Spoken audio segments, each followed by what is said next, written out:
하나님께 영광의 박수 올려드리겠습니다. 귀한 찬양 감사드립니다. 전화이복이라는 사자성어가 있습니다. 재앙이 변하여서 복이 되었다는 뜻으로 안 좋은 일이 계기가 되어서 오히려 좋은 복을 받게 된다는 그러한 말입니다. 그런데 이 말은 신앙생활에서도 참 많이 사용이 됩니다.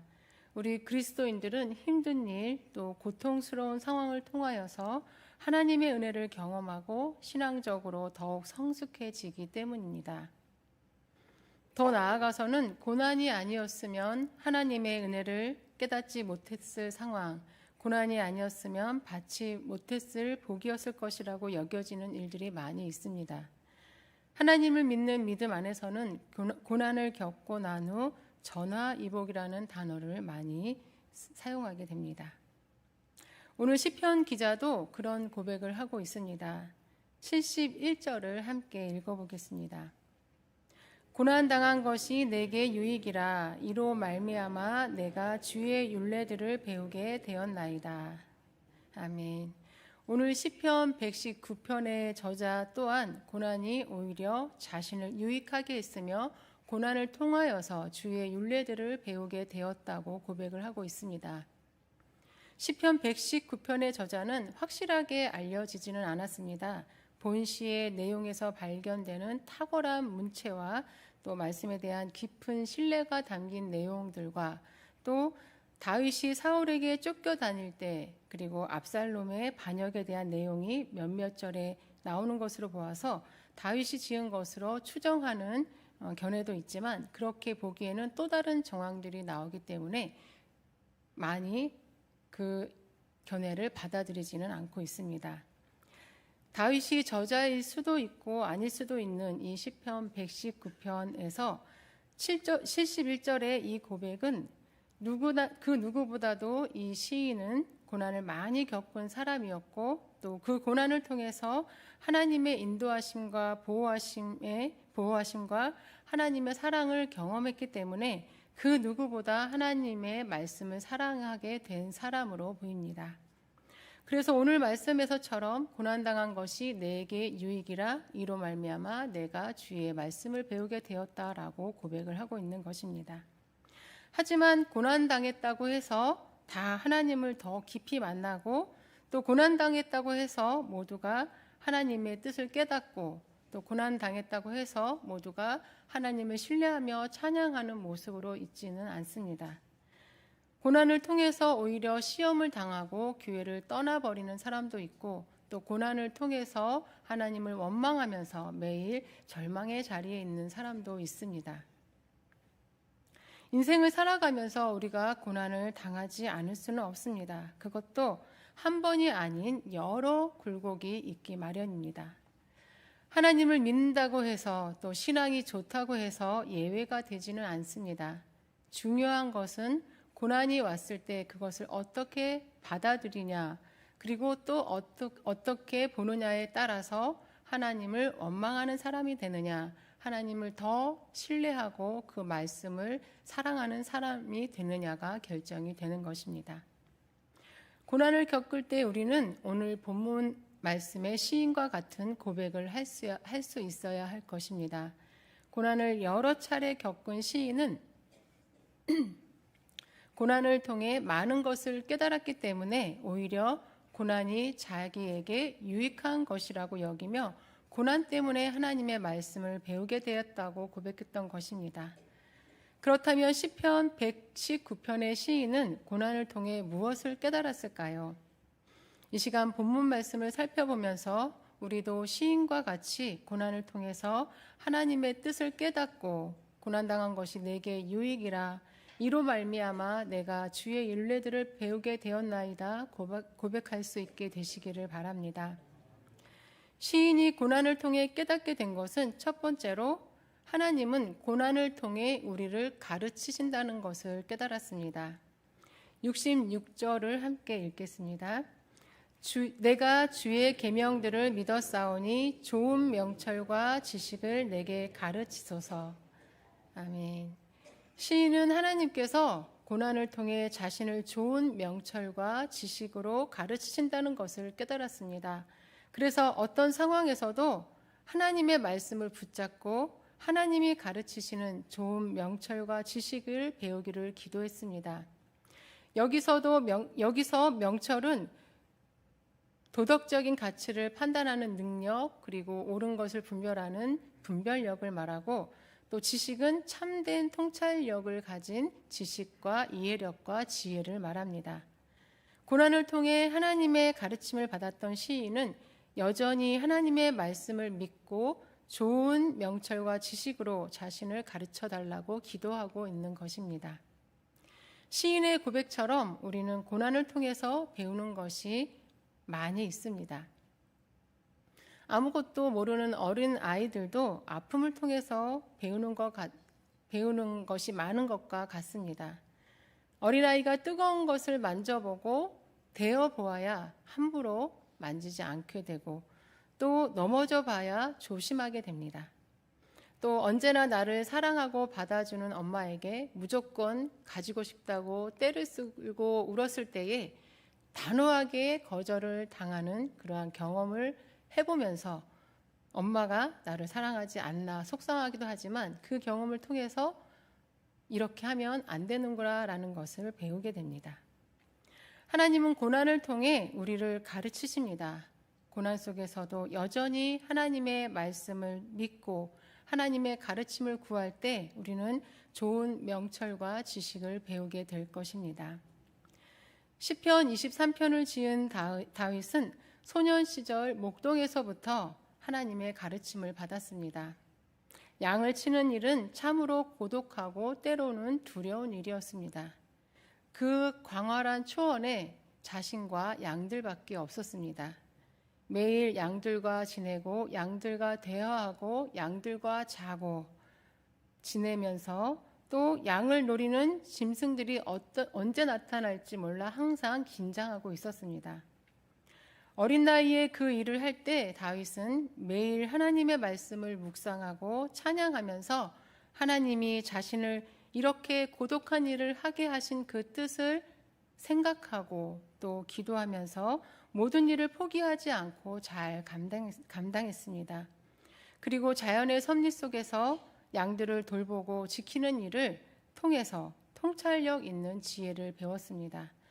그래서 사자와 같은 짐승으로부터 양을 보호할 수 있었고, 또 그렇게 자신을 지키시고 인도하시는 하나님의 은혜를 경험하면서 살았습니다.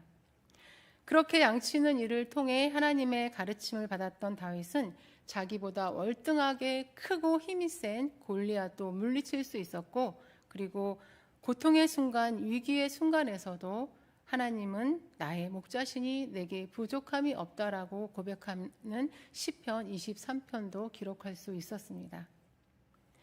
하나님은 고난을 통해 우리를 좋은 명철과 지식으로 가르치십니다. 그래서 고난은 우리를 성숙하게 만듭니다. 힘들고 어려운 순간을 지낼 때 이 시간을 통해 하나님은 나에게 무엇을 말씀하고 계시는 걸까 기도하며 이겨내실 수 있으시기를 바랍니다. 하나님은 반드시 좋은 명철과 지식으로 우리를 가르치시고 모든 상황을 잘 이겨낼 수 있도록 인도해 주실 것입니다. 고난을 통해 하나님의 가르침을 잘 받아서 더욱 도덕적 판단력과 옳고 그름을 분별하는 그 분별력을 가지게 되고, 또 통찰력 있게 모든 것을 이해하고 지혜롭게 대처할 수 있는 능력을 소유하여서 하나님께 쓰임받는 저와 여러분이 될 수 있기를 바랍니다. 두 번째로 시인이 고난을 통해 깨닫게 된 것은 하나님은 고난을 통해 내 자신의 죄를 돌아보게 하시어서 말씀대로 살게 하신다는 것입니다. 67절 말씀을 함께 읽겠습니다.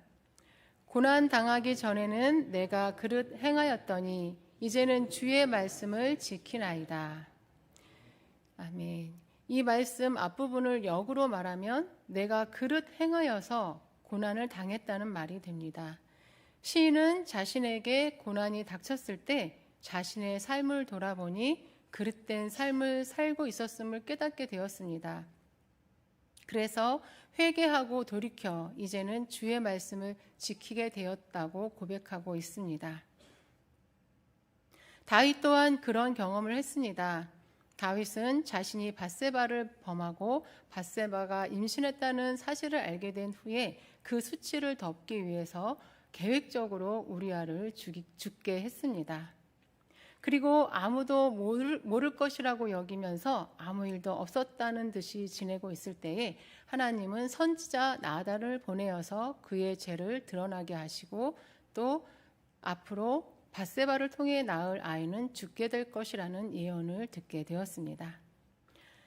다윗은 나단의 말을 듣고 바로 죄를 인정하고 회개했지만 자신이 얼마나 끔찍한 죄를 저질렀는지를 직면하고 철저한 회개를 했던 때는 태어난 아기가 죽음 앞에 있을 때였습니다. 작고 어린 아기가 자신의 죄 때문에 죽어가는 것을 보는 고통스러운 시간을 통해서 금식하며 하나님 앞에 회개했고 아이를 위해 기도했습니다. 그리고 결국 아이는 죽게 되었고 다윗은 모든 것을 털고 일어났습니다. 아이가 죽게 되는 고통이 아니었으면 다윗은 자신이 얼마나 끔찍한 죄를 저질렀는지 실감하지 못했을 것입니다.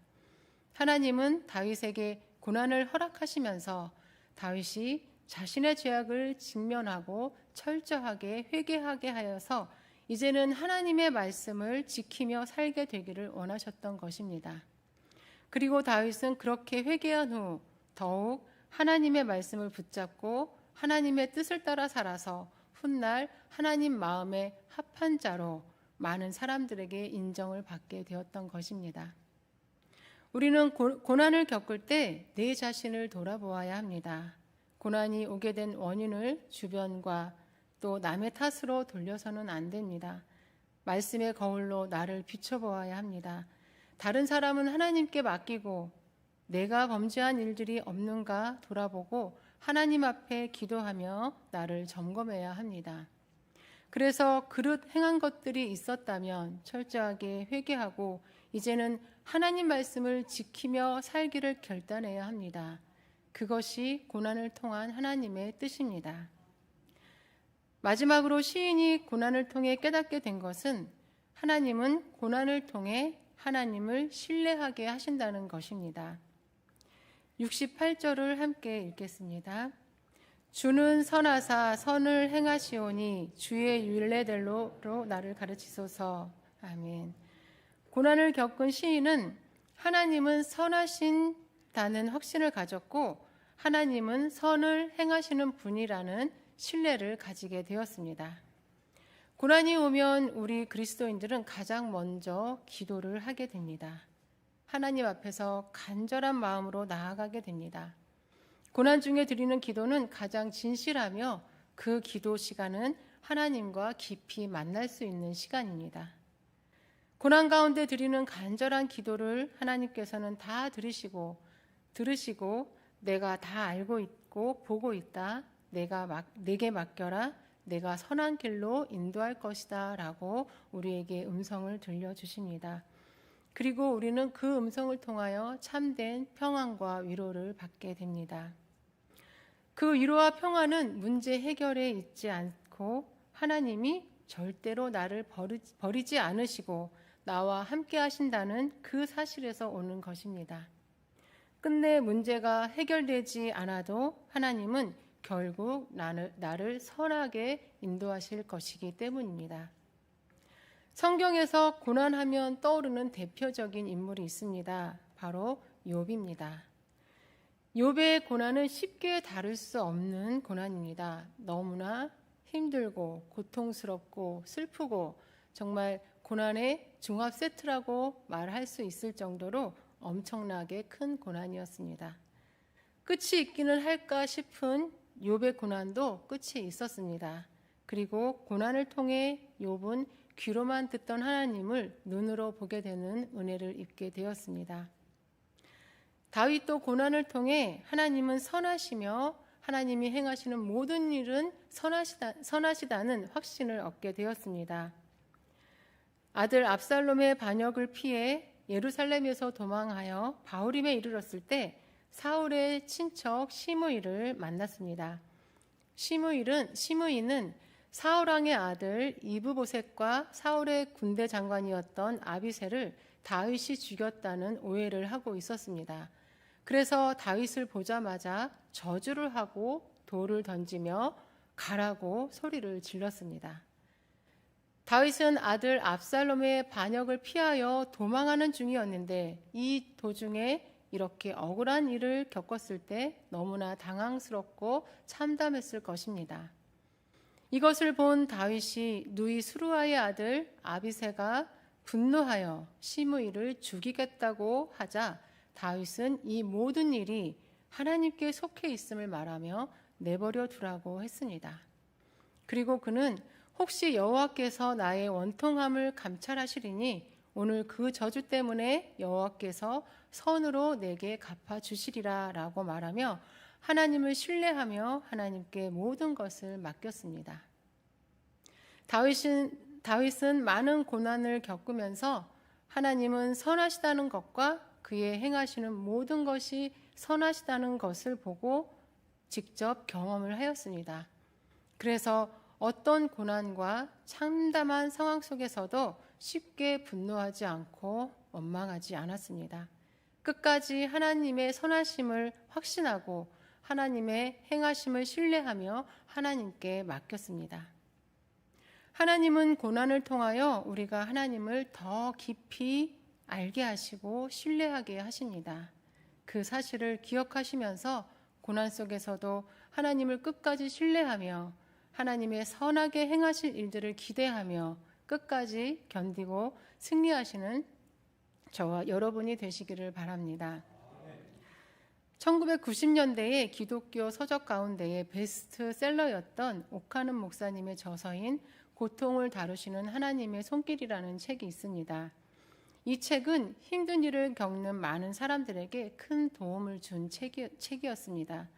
저도 20대 중반에 큰 은혜를 받고 기쁘게 신앙생활을 하다가 갑작스럽게 어려운 일을 경험을 하면서 이 책을 통해서 많은 도움을 받고 힘을 내었던 기억이 있습니다. 오카는 목사님은 이 책에서 이렇게 말씀했습니다. 하나님은 세상을 사는 우리에게 고통을 완전히 면제시켜 주겠다고 약속하신 일이 없다. 오히려 형통한 날에는 기뻐하고 공고한 날에는 생각하라 하였고 하나님이 이 두 가지를 병행하게 하셨다 말씀했다.